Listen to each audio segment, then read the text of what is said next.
अस्सलामुअलैकुम, this is Mohammad Haziq and welcome back to my channel Haziqi talks. So dear Haziqi talks के नाज़रीन, आज जो मैं जिस कहानी के साथ हाजिर हुआ हूँ वो है एक कहानी जो जज्बाती लड़की की।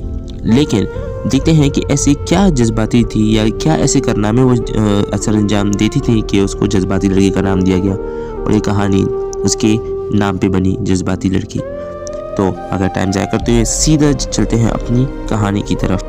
एक जज्बाती लड़की की कहानी। ये कहानी है एक लड़की की जिसका नाम सायरा था। सायरा एक आम सी लड़की थी जो एक दरमियाने तबके के घराने में पैदा हुई थी। उसकी परवरिश एक ऐसे माहौल में हुई जहाँ जज्बात को बहुत ज़्यादा अहमियत दी जाती। उसका ख़ानदान मोहब्बत करने वाला था, लेकिन बाज़ औक़ात जज्बात को सही तरीके से समझना और उनका इजहार करना उनके लिए मुश्किल होता था। सायरा के वालिदैन हमेशा उससे मोहब्बत करते थे, लेकिन वो अक्सर अपने जज्बात को छुपाते थे। उसका ये असर हुआ कि सायरा भी अपने अंदर के जज्बात को समझने और उनका इजहार करने में मुश्किलात का सामना करने लगी।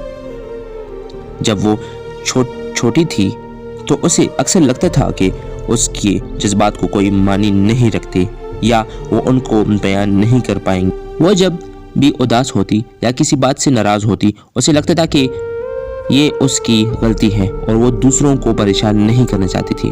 उसकी जज्बातियत उस वक्त मज़ीद बढ़ गई जब वो नौजवानी में दाखिल हुई। उस उम्र में दोस्तों, तालीमी दबाव और माशरती तवक्कुआत ने उसकी जज्बात को मज़ीद पेचीदा बना दिया। उसकी शख्सियत में हसासियत नुमाया थी और वो अक्सर छोटी छोटी बातों पर भी जज्बाती हो जाती थी। सायरा की कॉलेज का पहला दिन भी उसकी जज्बाती सफ़र का एक नया मोड़ था। कॉलेज में उसने बहुत सारे नए लोगों से मुलाकात की, लेकिन वो हमेशा दिल की गहराइयों में एक खला महसूस करती थी। एक दिन वो अपने क्लास के एक लड़की आयशा से मिली। आयशा एक बहुत ही मजबूत और खुद मुख्तार लड़की थी जो हमेशा अपने जज्बात पर काबू रखती थी। आयशा की शख्सियत ने सायरा को बहुत मुतासिर किया और वो उसके करीब होती चली गई। आयशा की दोस्ती ने सायरा को सिखाया कि जज्बात को कैसे समझा जा सकता है, लेकिन फिर भी सायरा के दिल में एक कश्मकश थी। वो हमेशा अपने जज्बात को दबाने की कोशिश करती थी, लेकिन जब भी कोई मामूली सी बात होती वो दिल से उसका असर ले लेती थी। उसकी इस जज्बाती कैफियत ने इसे कई बार मुश्किल में डाल दिया। एक दिन सायरा को पता चला कि आयशा ने किसी बात पर उससे नाराज होकर दोस्ती तोड़ दी है। ये बात सायरा के लिए नाकाबिल बर्दाश्त थी। वो दिन रात उस बात पर रोती रही और खुद को कसूरवार ठहराती थी। उसके दिल में बेचैनी और तन्हाई ने घर कर लिया। सायरा की माँ ने उसे बहुत तसल्ली दी और समझाने की कोशिश की कि ज़िंदगी में मुश्किलात आती हैं और हर कोई अपने तरीके से उनका सामना करता है, लेकिन सायरा की जज्बातियत ने उसे बार बार ये सोचने पर मजबूर किया कि वो हमेशा गलत है और उसे खुद को बदलना चाहिए। वक्त गुजरता गया और सायरा ने अपने जज्बात को बेहतर तरीके से समझने और संभालने की कोशिश शुरू की। वो एक माहिर नफ्सियात से मिली जिसने उसकी जज्बात और उलझनों को समझने में उसकी मदद की। माहिर नफ्सियात ने सायरा को बताया कि उसकी जज्बातियत एक ताकत है।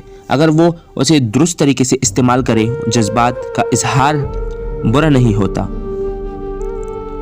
लेकिन उनको संभालना और उनसे सीखना ज़रूरी है। सायरा ने आहिस्ता आहिस्ता खुद को बेहतर करना शुरू किया। वो अपने जज्बात लिखने लगी, जिससे उसके दिल का बोझ हल्का होता गया। उसने ये सीखा कि ज़िंदगी में हर चीज़ का रद्द अमल जज्बाती होना ज़रूरी नहीं और बाज़ औक़ात खामोशी भी एक बेहतर जवाब हो सकती है। कुछ साल बाद सायरा एक मजबूत और समझदार लड़की बन चुकी थी। वो अब अपने जज्बात को बेहतर तरीके से समझती और संभालती थी।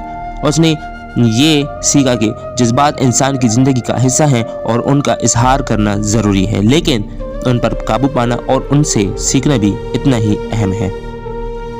सायरा की कहानी उन लोगों के लिए है, एक सबक है। अपनी जज्बाती ज़िंदगी को संभालने में मुश्किल महसूस करते हैं। ज़िंदगी में जज्बात आते जाते हैं, लेकिन हमेशा उनसे सीखना और आगे बढ़ना चाहिए।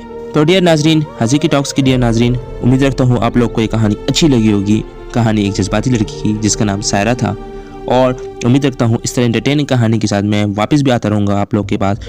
और मुझे आप लोग मेंशन भी कर सकते हैं किसी का नाम, अपना नाम, या किसी के साथ किसी और का नाम, 2 कपल्स का नाम, या इसके अलावा कोई टॉपिक बता सकते हैं कहानी बनाने के लिए, कहानी डिलीवर करने के लिए। तो इंशाल्लाह आपकी ये जो भी सजेशंस होंगी वो प्रायोरिटी पे होंगी। तब तक के लिए मैं बहुत जल्द वापस आऊँगा। तब तक के लिए मैं मोहम्मद हाजिक, वस्सलाम।